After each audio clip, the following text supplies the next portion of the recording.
नमस्कार दोस्तों, मैं विनीत, एक स्टार्टअप कंसल्टेंट। आप सभी का हमारी आज की इस न्यू वीडियो में स्वागत करता हूं। और आज के इस वीडियो में हम लोग बात करने वाले हैं रेरा रजिस्ट्रेशन के बारे में। तो रेरा रजिस्ट्रेशन के रिगार्डिंग जितनी भी छोटी बड़ी बातें हैं, तो उन सब चीज़ों को हम आज के इस वीडियो में डिस्कवर करेंगे, जानेंगे उन सभी चीज़ों के बारे में। तो आई होप आपको ये वीडियो अच्छी लगेगी, तो इस वीडियो को बिना स्किप किए लास्ट तक देखिएगा। तो चलिए शुरू करते हैं।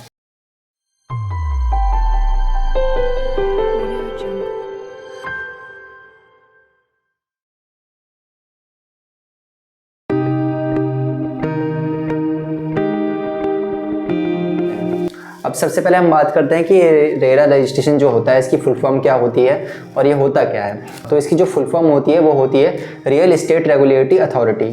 ठीक है, आई होप आपको यहाँ तक समझ में आ गया होगा। और दूसरी चीज़ होती है कि रेरा रजिस्ट्रेशन किन किन लोगों को लेना चाहिए। ये रेरा रजिस्ट्रेशन लेना बेसिकली उन लोगों को ज़रूरी होता है जो कि रियल एस्टेट की इंडस्ट्री में वर्क करते हैं। अब रियल एस्टेट की इंडस्ट्री में वो लोग क्या वर्क, जैसे कि आपने देखे होंगे कोई डेवलपर ऑर्गेनाइजेशन हो गई।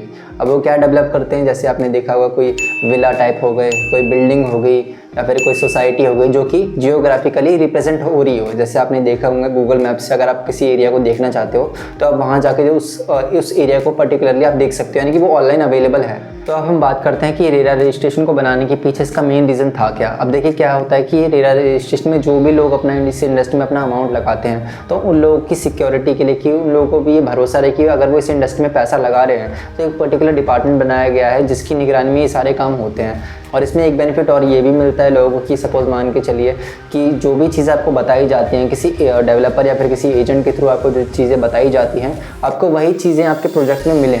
तो इस चीज़ के लिए भी रेरा रजिस्ट्रेशन लेना आज के टाइम पे बहुत ज़्यादा ज़रूरी हो गया है।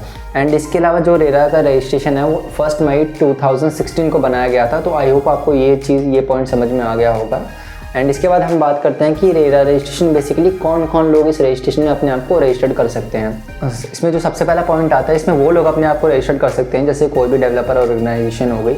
उसमें क्या है, कोई भी वो ऐसे बिल्डिंग बना रहे हैं या फिर कोई इंडिविजुअल कोई भी ऐसा प्रोजेक्ट है जिसको वो जियोग्राफिकली मतलब रिप्रेजेंट करना है, और अगर वो उनको उस प्रोजेक्ट पे वर्क करना है तो उसके लिए उन्हें उस प्रोजेक्ट का रेरा का रजिस्ट्रेशन लेना पड़ेगा।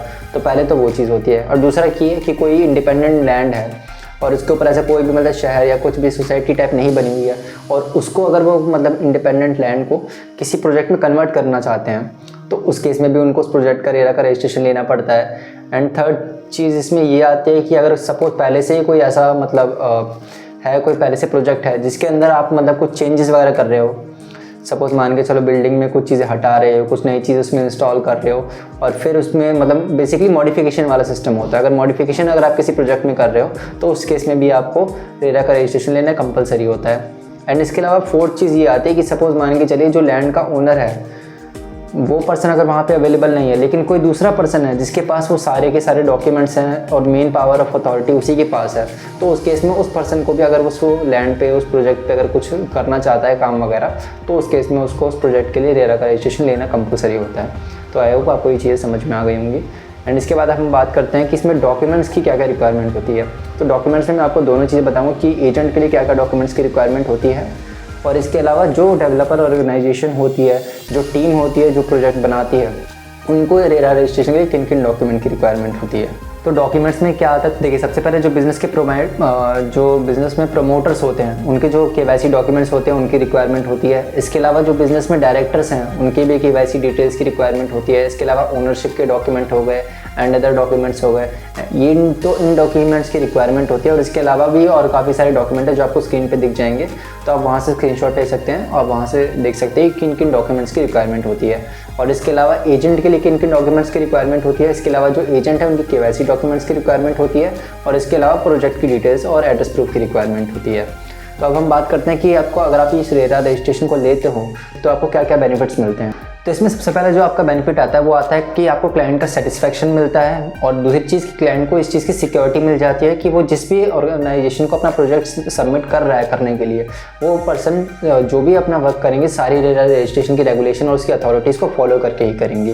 एंड सेकंड चीज़ में ये आता है कि पहले के टाइम में जो 40 to 50% बुकिंग अमाउंट लिया जाता था, बट अभी अगर आप वो ऑर्गेनाइजेशन रेरा रजिस्ट्रेशन में है देन उस केस में वो खाली 10 to 20% का ही बुकिंग अमाउंट क्लाइंट से चार्ज कर सकते हैं। एंड थर्ड चीज़ इसमें ये आती है कि जो भी रेरा एक्ट में रजिस्टर्ड फर्म है या जो भी एजेंट है वो बिना रेरा रजिस्ट्रेशन के आपका प्रमोशन नहीं कर सकता है।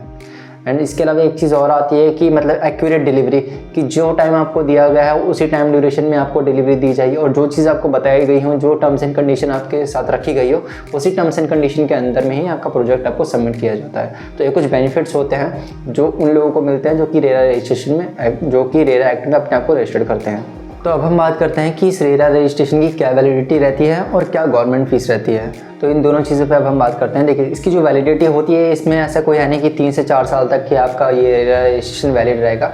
इसमें क्या होता है कि जो भी आपका प्रोजेक्ट है जो कि जियोग्राफिकली रिप्रेजेंट हो रहा है किसी भी ऐप पे या किसी भी मैप पे, तो जब तक वो आपका रेरा का प्रोजेक्ट एग्जिस्ट करेगा, जब तक वो प्रोजेक्ट रहेगा, तब तक आपका रेरा का रजिस्ट्रेशन है वो वैलिड रहता है। एंड इसके बाद हम बात करें कि इसकी गवर्नमेंट फीस क्या रहती है। तो अगर कोई भी पर्सन इस रेरा रजिस्ट्रेशन को लेना चाह रहे हैं, तो जो रेरा रजिस्ट्रेशन की गवर्नमेंट फीस रहती है वो हर स्टेट की अलग अलग अमाउंट होता है, हर स्टेट की अलग गवर्नमेंट फीस होती है, और इसमें ऐसा कोई ऐसा पर्टिकुलर फिक्स अमाउंट नहीं है कि आपका स्टेट का इतना ही अमाउंट होता है। इसमें कुछ भी ऊपर चार्जेस वगैरह होते रहते हैं। तो आई होप आपको ये रेरा रजिस्ट्रेशन के बारे में सारी चीज़ समझ में आ गई होंगी। तो अगर आपको अदर कोई और डाउट है या फिर अदर किसी रजिस्ट्रेशन के रिगार्डिंग रिक्वायरमेंट है, तो आप हमको कमेंट बॉक्स में कमेंट कर सकते हो या फिर नीचे दिए गए नंबर पर कॉन्टैक्ट भी कर सकते हो।